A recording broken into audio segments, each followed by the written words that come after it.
صلی اللہ علی النبی الکریم صلی اللہ علی رسولہ الکریم۔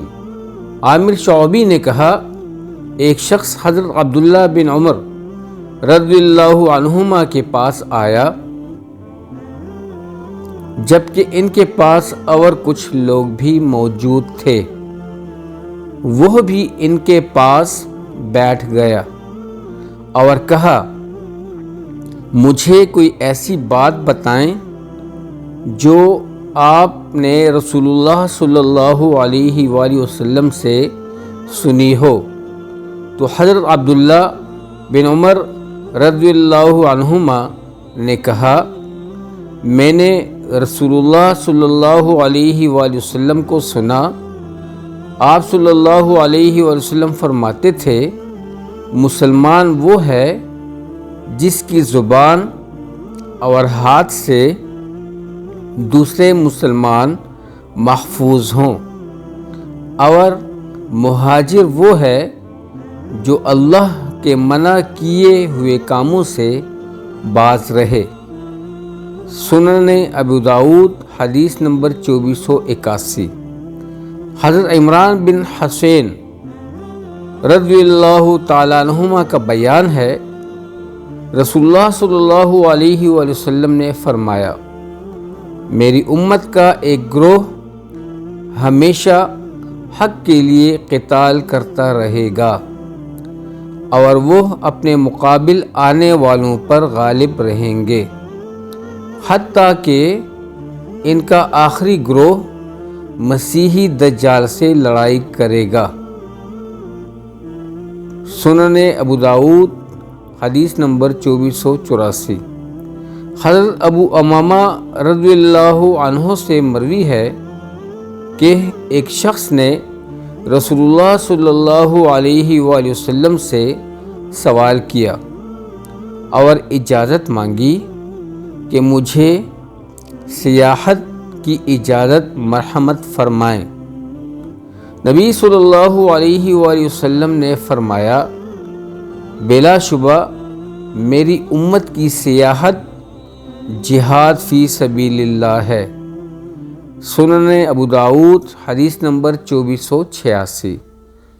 حضرت انس بن مالک رضی اللہ عنہ سے روایت ہے کہ میری خالہ ام حرام بنت ملحان رضی اللہ عنہا نے بیان کیا، اور یہ انس رضی اللہ عنہ کی والدہ ام سلیم رضی اللہ عنہا کی ہمشیرہ ہیں کہ رسول اللہ صلی اللہ علیہ وسلم نے ایک بار ان کے ہاں قیلولہ کیا۔ آپ صلی اللہ علیہ وسلم جب بیدار ہوئے تو ہنس رہے تھے۔ کہتی ہیں، میں نے پوچھا، اے اللہ کے رسول صلی اللہ علیہ وآلہ وسلم، آپ کس بات پر ہنس رہے ہیں؟ آپ صلی اللہ علیہ وسلم نے فرمایا، میں نے دیکھا کہ میری امت میں سے ایک قوم کے لوگ بڑی شان سے سمندر میں سفر کر رہے ہیں، جیسے کہ بادشاہ تختوں پر ہوں۔ کہتی ہیں، میں نے کہا، اے اللہ جل جلالہ کے رسول صلی اللہ علیہ وسلم، دعا فرمائیں کہ اللہ مجھے بھی ان میں کر دے۔ آپ صلی اللہ علیہ وسلم نے فرمایا، تم بھی ان میں سے ہو۔ آپ صلی اللہ علیہ وسلم پھر سو گئے، اور جب بیدار ہوئے تو پھر ہنس رہے تھے۔ میں نے کہا، اے اللہ کے رسول صلی اللہ علیہ وآلہ وسلم، آپ کس بات پر ہنس رہے ہیں؟ تو آپ صلی اللہ علیہ وسلم نے پہلے والی بات بتائی۔ میں نے کہا، اے اللہ کے رسول صلی اللہ علیہ وسلم، اللہ سے دعا کیجئے کہ وہ مجھے ان لوگوں میں سے بنا دے۔ آپ صلی اللہ علیہ وسلم نے فرمایا، تم پہلے لوگوں میں ہوگی۔ انس رضی اللہ عنہ بیان کرتے ہیں کہ بعد میں حضرت عبادہ بن صامت رضی اللہ عنہ نے ان سے نکاح کر لیا اور جہاد کے لیے سمندر کے سفر پر گئے اور ان ام حرام کو بھی ساتھ لے گئے، اور جب واپس لوٹے تو ایک خچر ان کے لیے لایا گیا کہ اس پر سوار ہوں، تو اس نے ان کو گرا دیا، اس سے ان کی گردن ٹوٹ گئی اور وہ وفات پا گئیں۔ انا للہ و انا الیہ راجعون۔ سنن ابو داؤد حدیث نمبر 2490۔ حضرت انس بن مالک رضی اللہ عنہ سے مروی ہے کہ رسول اللہ صلی اللہ علیہ وآلہ وسلم جب قباء تشریف لے جاتے تو ام حرام بنت ملحان رضی اللہ عنہا کے ہاں بھی جاتے، اور وہ حضرت عبادہ بن صامت رضی اللہ عنہ کی زوجیت میں تھیں۔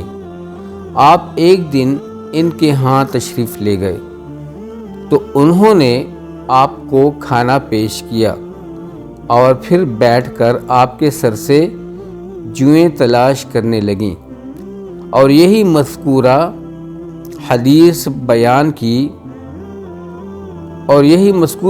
بیان کی۔ ابو داؤد کہتے ہیں کہ بنت ملحان کی وفات قبرص میں ہوئی تھی۔ سنن ابو داؤد حدیث نمبر 2491۔ حضرت ام سلیم رضی اللہ تعالی عنہا کی ہمشیرہ رمیسہ سے روایت ہے کہ نبی صلی اللہ علیہ وسلم سو گئے، پھر جاگے جبکہ یہ اپنا سر دھو رہی تھیں۔ آپ جاگے تو ہنس رہے تھے۔ اس نے کہا، اے اللہ کے رسول صلی اللہ علیہ وسلم، کیا آپ میرے سر پر ہنس رہے ہیں؟ آپ صلی اللہ علیہ وسلم نے فرمایا، نہیں، اور پوری حدیث بیان کی جس میں کچھ کمی بیشی ہے۔ امام ابو داؤد فرماتے ہیں، رمیسہ ام سلیم رضی اللہ عنہا کی رضاعی بہن ہیں، اور یہی ام حرام بنت ملحان ہیں۔ سنن ابو داؤد حدیث نمبر 2492۔ حضرت ام حرام رضی اللہ تعالیٰ عنہا نبی صلی اللہ علیہ وآلہ وسلم سے روایت کرتی ہیں، آپ صلی اللہ علیہ وسلم نے فرمایا، سمندر کے سفر میں جس کا سر چکرائے اور قے آ جائے تو اس کے لیے ایک شہید کا ثواب ہے، اور جو ڈوب کر مر جائے اس کو 2 شہیدوں کا ثواب ہے۔ سنن ابو داؤد حدیث نمبر 2493۔ حضرت ابو امامہ باہلی رضی اللہ تعالیٰ عنہ رسول اللہ صلی اللہ علیہ وآلہ وسلم سے بیان کرتے ہیں کہ آپ نے فرمایا، 3 قسم کے آدمیوں کا اللہ عز و جل ضامن ہے۔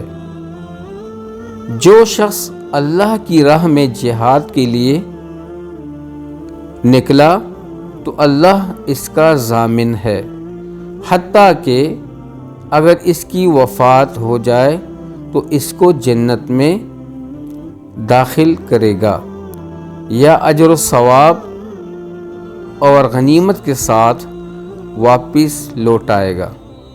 دوسرا وہ آدمی جو مسجد کی طرف گیا تو اللہ اس کا ضامن ہے، حتیٰ کہ اگر اس کی وفات ہو جائے تو اس کو جنت میں داخل کرے گا، یا اجر و ثواب اور غنیمت کے ساتھ لوٹائے گا۔ اور تیسرا وہ آدمی ہے جو سلام یا سلامتی کے ساتھ اپنے گھر میں داخل ہوا تو اللہ عز و جل اس کا ضامن ہے۔ سنن ابو داؤد حدیث نمبر 2494۔ دوستو، اللہ سبحانہ و تعالی ہمیں ان احادیث مبارکہ پر عمل کرنا نصیب فرمائے اور ان احادیث کو سب کے ساتھ شیئر کرنے اور سب تک پہنچانے کی طاقت و توفیق عطا فرمائے۔ بھلائی کے کاموں میں دلچسپی لیں، بھلائی کے کام سیکھیں، دین پر استقامت حاصل کریں۔ جزاکم اللہ خیر، احسن الجزا۔